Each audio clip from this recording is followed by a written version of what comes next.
Olá, começa agora mais um Diálogos aqui na TV Unesp. Hoje nós recebemos o professor do Departamento de Arquitetura da Faculdade de Artes, Arquitetura e Comunicação da Unesp em Bauru, Paulo Maceran. Ele é especialista em arquitetura teatral. Professor, muito obrigado por sua participação aqui em nosso programa. Obrigado a você.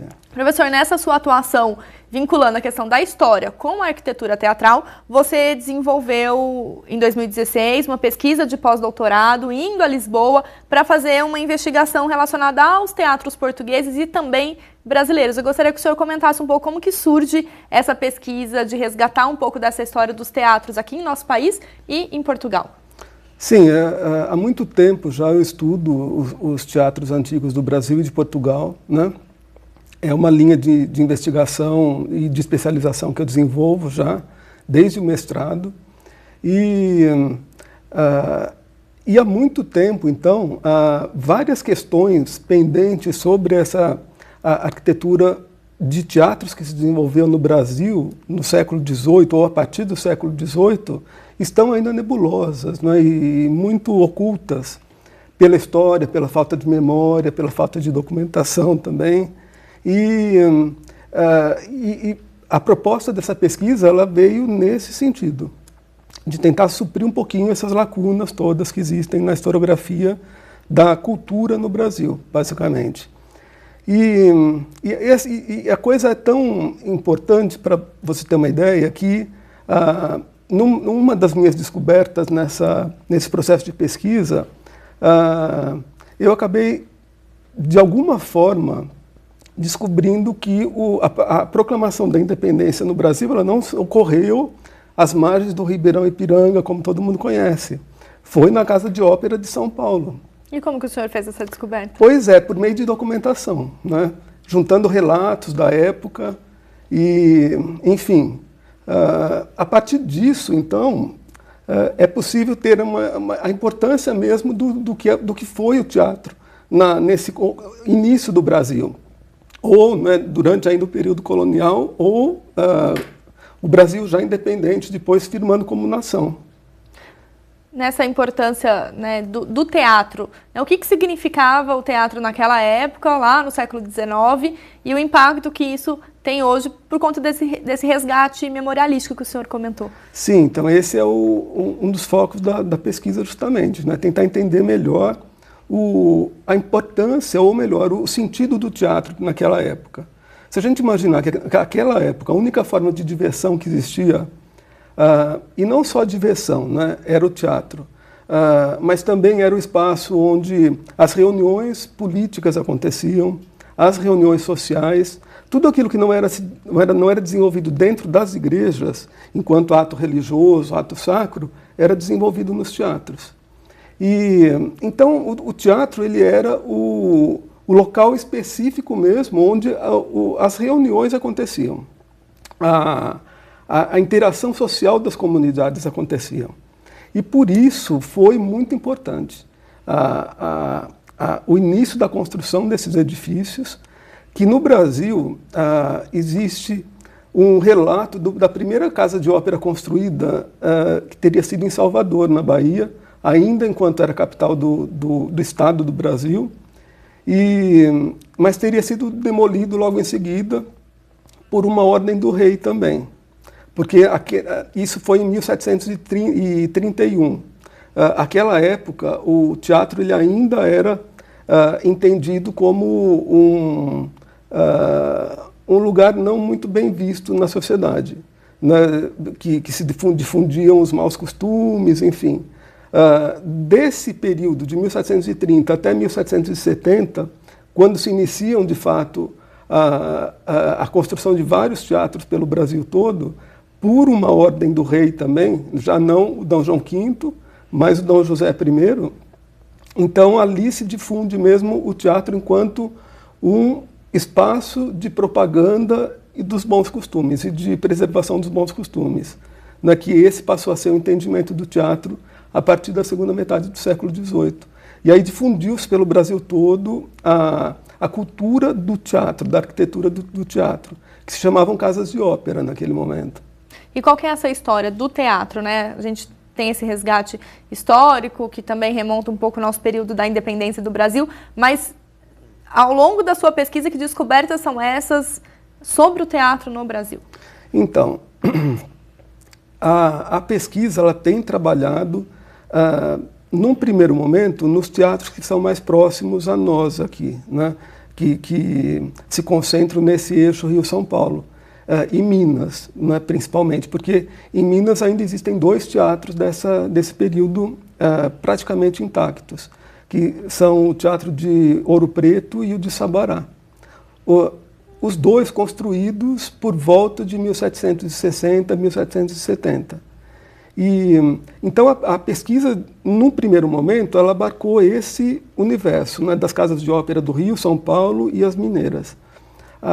Num próximo momento agora, né, que se pretende, com então a cooperação das universidades portuguesas, nós vamos expandir essa pesquisa para o Brasil todo. Num primeiro momento, estendendo a pesquisa até a região centro-oeste do Brasil.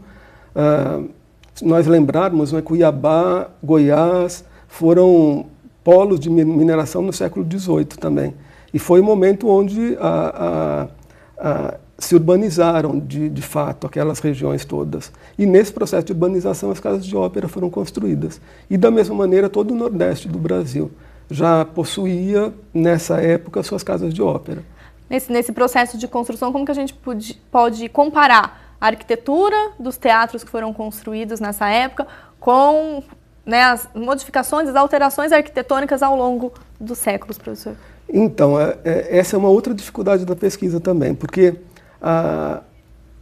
o nosso entendimento atual de teatro, principalmente, nós pensarmos nas principais referências que nós temos no Brasil, que são os teatros municipais do Rio e de São Paulo, construídos, né, ambos na década de 10 do século passado. A nossa ideia de teatro ela é sempre muito glamurosa, né? É de uma arquitetura bastante esplendorosa, bastante luxuosa, bastante detalhada, bastante ornamentada. Como se fala bastante do Teatro de Manaus. Isso, justamente, que esse é o padrão do teatro do século XIX mesmo, né? E nós temos ainda no Brasil grandes exemplos dessa arquitetura.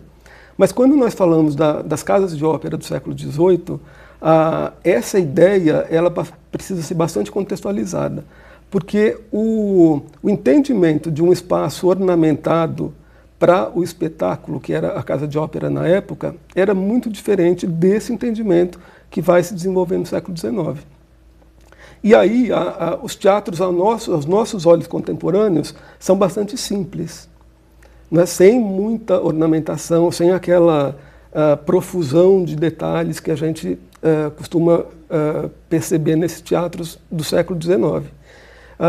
Mas são teatros muito funcionais, né? Eles foram construídos para uma função determinada, que era receber as apresentações operísticas, musicais que aconteciam na época e para as reuniões sociais todas que se desenvolviam.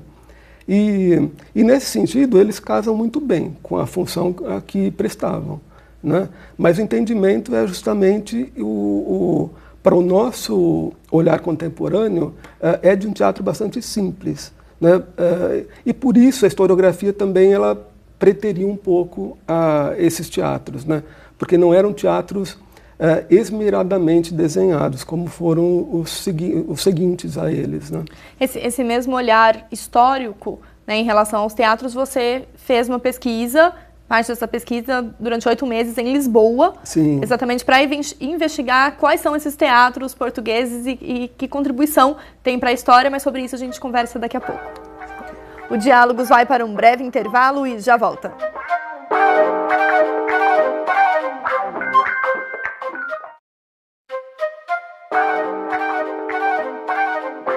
O Diálogos está de volta e aqui no estúdio nós recebemos o professor da Unesp em Bauru, o professor Paulo Maceran.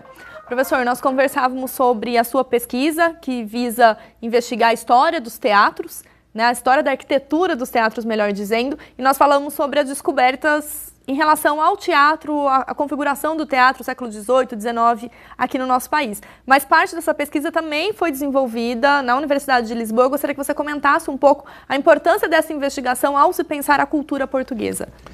Sim, como eu disse, né, há pouco sobre os teatros brasileiros desse período, uma coisa também que a historiografia brasileira, de uma forma geral, não só a da arquitetura, esquece é que o Brasil, ele só foi Brasil, passou a ser Brasil a partir do século XIX. Até então era uma colônia portuguesa, né? Era território português. E aqui viviam portugueses que faziam arquitetura portuguesa, né? E então foi uma consequência inevitável do início dessa pesquisa. Para se aprofundar, de alguma maneira, o entendimento sobre esses espaços, foi preciso ir até Portugal, né? E entender como eram construídos os espaços para espetáculos no século XVIII em Portugal. E, basicamente, esses espaços todos, lá em Portugal, estavam atrelados à corte. E, principalmente, locados em Lisboa, que era a capital, né? A capital de todo o Império Português da época, né? Inclusive do Brasil. E, então, a referência primeira é sempre Lisboa, né? Enquanto cidade, metrópole, que congrega toda a política do Império Português e, da mesma maneira, é o lugar que difunde a cultura portuguesa, né? E foi dessa maneira que, então, iniciou-se, né, por esse período de pesquisa de pós-doutorado em Portugal, o levantamento desses espaços todos existentes lá. Lá existem vários pesquisadores que já trabalharam o tema, que vem, né, por um processo também de levantamento e garimpagem em arquivos, uma coisa que é muito difícil, porque os documentos estão espessos em vários arquivos e acervos diferentes, né, mas que já vem desenvolvendo isso há tempos. E eu, de alguma maneira, me juntei a esses grupos de investigadores e eu, né, com uma especialidade mais definida sobre arquitetura teatral, contribuí de alguma forma na constituição desse grupo multidisciplinar de pesquisadores. E foi nesse processo que um dos teatros que seria talvez o mais importante de todos, porque é o teatro que existe ainda, né? Ele foi descoberto nessa pesquisa, né, nesse processo de pesquisa. E seria um teatro real, construído em 1737 pelo rei Dom João V.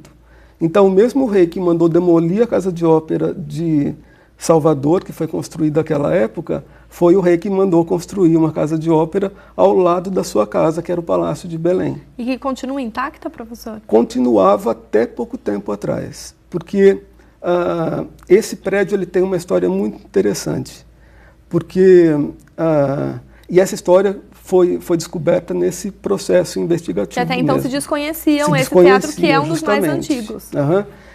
O prédio do teatro ele existe ainda hoje, ele é tombado pelo patrimônio de Portugal, só que ele era entendido como tendo sido construído em 1880 por um empresário do teatro e que havia construído então aquele teatro e que deu o nome de Teatro Luís de Camões, porque foi justamente no período das comemorações do tricentenário da morte do Luís Vaz de Camões, que foi o grande poeta português, e então ele foi inserido nesse processo das homenagens todas, né?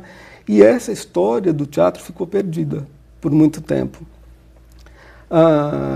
Mas, na verdade, o que aconteceu naquele momento foi que esse empresário, que todos falam que seria o construtor do teatro, ele adquiriu um prédio já existente que pertencia ao Palácio Real de Belém. Como ele fica do outro lado da Calçada da Ajuda, que é uma rua que separa o palácio da cidade, né, das construções vizinhas, ele já não fazia mais, não tinha mais importância para o funcionamento do palácio, e ele foi vendido pela coroa naquele momento. E esse empresário comprou o edifício e ele fez algumas reformas muito sutis, não é? Muito localizadas mesmo, e inaugurou, então, esse prédio com o nome de Luiz de Camões nessa época. Então, a historiografia que era conhecida até esse período, né, até hoje, na verdade, sobre o teatro, considerava a sua construção nesse período, no final do século XIX.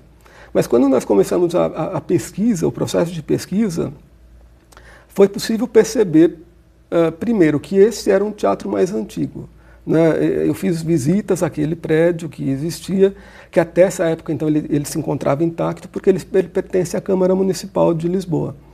E logo naquela visita eu percebi que o prédio não era do século XIX, ele não tinha as características de um prédio do século XIX. Né?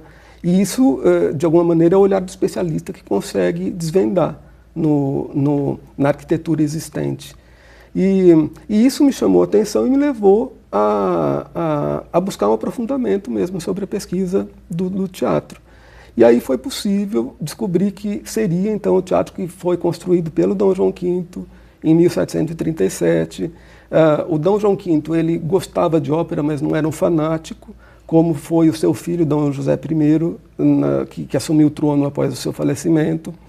O Dom José I, logo que assumiu o trono em 1750, ele mandou fazer uma grande reforma no prédio para se tornar mesmo, de fato, um teatro real ligado ao palácio. Mas logo em seguida ele mandou construir alguns outros teatros reais, junto de outros palácios. Mandou construir um teatro no Palácio da Ajuda e um outro no Palácio de Salvaterra de Magos, que é um distrito que fica bastante distante de Lisboa. E, ao mesmo tempo, ele mandava construir a Ópera do Tejo, que seria, então, um grande palácio real junto ao Palácio da Ribeira, que era o principal palácio real da época. Só que tudo isso foi destruído no terremoto de 1755. E após isso, então, né, o rei ele passou a usar os teatros menores que ele havia mandado construir. E esse teatro de Belém, ele foi meio que sendo preterido, né, porque ele era bastante exíguo, né, a caixa de palco, a caixa cênica dele não permitia as invenções cenográficas típicas do barroco, e os teatros mais novos que ele havia mandado construir permitiam tudo isso, e ele passou a usar esses teatros em detrimento desse teatro de Belém. E aí ele foi meio que passando ao esquecimento, até chegar no final do século XVIII, já em completo desuso, né, sendo que Dona Maria I e Dom João VI não utilizaram aquele espaço. Aí ele passou a ser usado como depósito, como celeiro real das cavalariças que ficavam em frente, né, e que atendiam ao palácio. E esse uso como depósito, como celeiro, perpassou todo o século XIX, praticamente, até aquele momento da venda pela coroa e a reinauguração do prédio como Teatro Luiz de Camões. Então houve, de fato, um esquecimento da memória daquele prédio, que foi possível resgatá-la nesse processo de pesquisa. Professor, com essa pesquisa a gente percebe a grande contribuição que se tem nesse resgate histórico e cultural dos dois países, e a gente conversa um pouco mais sobre essa importância histórica no nosso último bloco. O Diálogos faz mais uma pausa e já volta.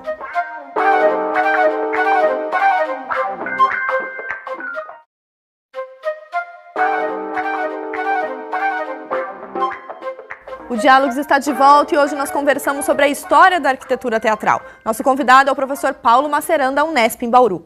Para falar um pouco sobre a relação dessa pesquisa de teatros portugueses no Brasil e em Portugal, nós conversamos com o professor da Universidade de Lisboa, José Camões, no Ponto de Contato de hoje. Vamos ouvi-lo.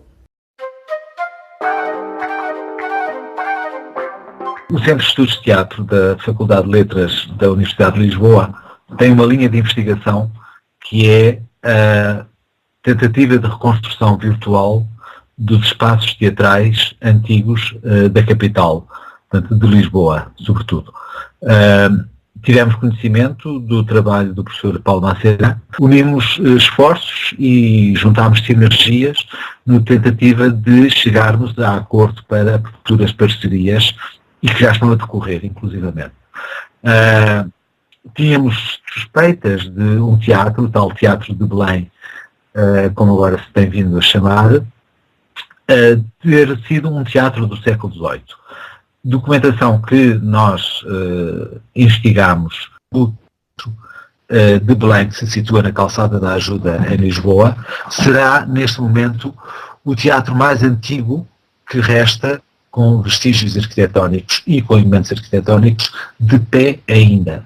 O teatro está a ser submetido a uma transformação por parte da Câmara Municipal de Lisboa, e o professor Paulo Maceira teve a oportunidade de visitar a obra e de confirmar muitas das suspeitas. É uma das inquietudes ou inquietações, digamos, das culturas mundiais, a preservação do património cultural, já seja intangível ou já seja concreto. Professor Paulo, da sua visão, a partir da relação que você teve junto a pesquisadores portugueses, como o professor José Camões, que acabou de dar o seu depoimento, né? Qual que é o panorama que se tem, assim, pensando em próximas pesquisas a partir desse resgate da história da arquitetura teatral? Bem, olha, as possibilidades de parcerias para pesquisa são infinitas, né? E esse processo já de investigação desenvolvido por meio dessa parceria, nesses 8 meses em que eu estive lá, já mostraram que, primeiro, existe muita coisa ainda a ser descoberta, a ser desvendada sobre a história da cultura luso-brasileira desse período. Segundo, que o teatro, né, enquanto um espaço que abrigava a sociedade da época, ele hoje ainda é muito mal compreendido, né, que é preciso resgatar de fato a memória desse espaço, né, até para poder se entender politicamente mesmo as relações todas que se desenvolviam. Não é algo só cultural, né? Não é só cultural, né? E de alguma maneira, uma das conclusões prévias também que é possível antever agora, já nesse momento, é que no século XVIII, ou a partir principalmente de 1770, a construção de teatros passou a ser parte de uma política de urbanização dos reis. Primeiro do Dom José I e depois da Dona Maria I. Então, enquanto política de urbanização, ela se estendeu a todo o Império Português. Então, uma das possibilidades de pesquisa que nós temos agora, né, de maneira mais enfática, é a extensão dessa investigação, principalmente para os territórios atlânticos, né, considerando a África, as colônias africanas de Portugal, as ilhas, Madeira e Açores e o Brasil, né, porque todos eles, de alguma maneira, fizeram parte dessa política de urbanização, onde o teatro era um dos elementos principais de organização do espaço urbano. Então, mais descobertas virão, com certeza. Gostaria de agradecer, professor Paulo, a sua participação e parabenizar você e toda a equipe que fez parte dessa pesquisa por resgatar um pouco dessa memória que não é só cultural, como nós falamos anteriormente. Muito obrigada. Muito obrigado você pelo convite também. O Diálogos de hoje fica por aqui. Se você quiser conhecer um pouco mais sobre a história da arquitetura teatral, acesse o nosso site. Obrigada pela companhia e até a próxima.